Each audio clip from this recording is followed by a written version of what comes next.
Well, thank you very much. And I'm going to bring Austin Cooper on now, who actually shared that time to do the interview with Secretary Fudge. And Austin, we've been trying to reach out to her, but we know that she did that interview. She was also in Prince George's County recently. She's going to be at the women's conference this weekend. Do you want to give maybe just a little feedback on what you heard from Secretary Fudge?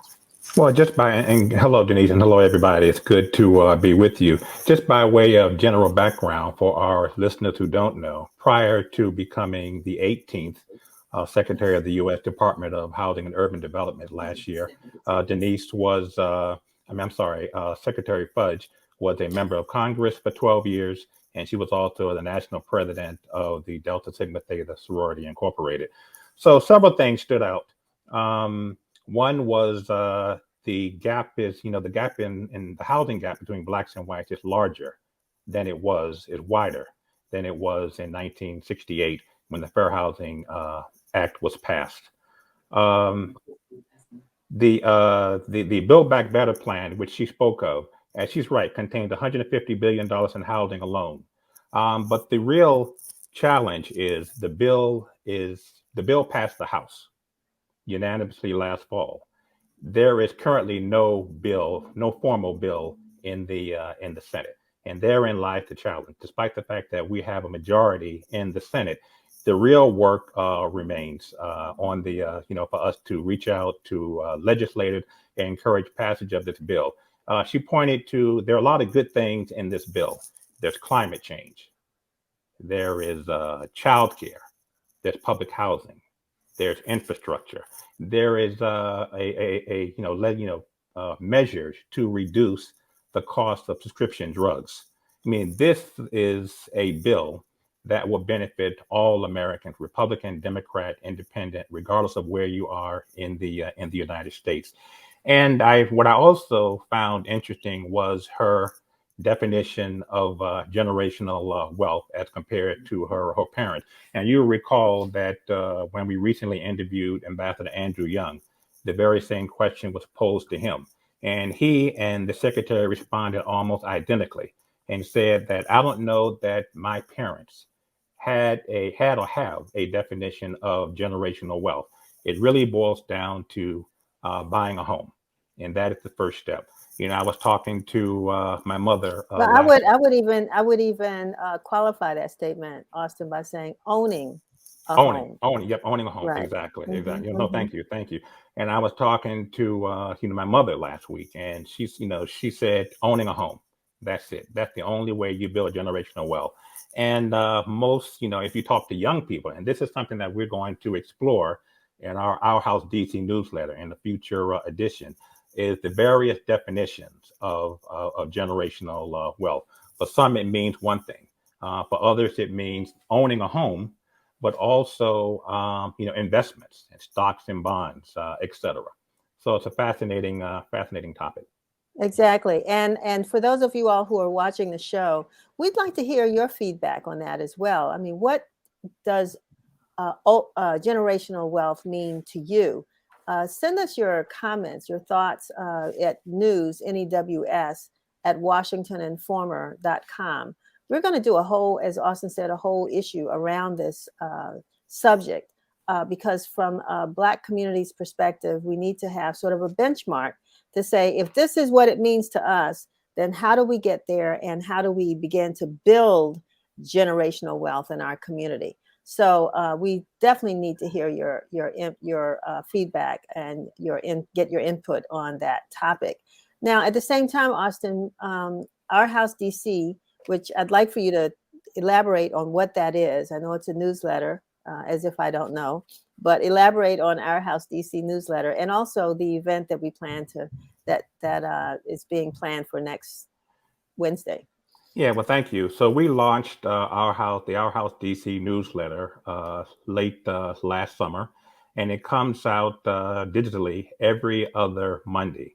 And the primary purpose is to, in the newsletter, examine the challenges of Black homeownership in general, but really here in the district and more specifically in Ward 7 and 8. So every 2 weeks, we address various topics and challenges. And it's meant to be an educational tool. In this week's edition, which came out last Monday, our partner is the Center for Public Integrity, and this week's issue explored the challenges that senior citizens in the district are facing when they reach out to the district, DC government, for help with making renovations to their home. And while it's a very good program on paper, in practice, a lot deserves, a lot needs to be, need to be desired. At least a lot to be desired. And there have, that, for example, the average wait time for folks who apply for assistance with this program is 3 to 4 years.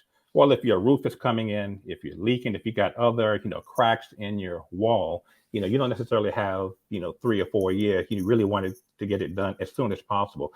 And unfortunately, there have been several individuals who have passed on while waiting for this program to kick off. So again, I hope that everybody will go to www.watchinginformer.com and subscribe to the newsletter. It comes out every other Monday, and it's really a good educational tool and resource for members of the community.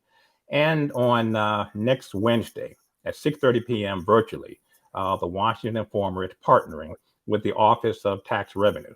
And we're going to be doing, as you see here, a community conversation about real property taxes and assessment.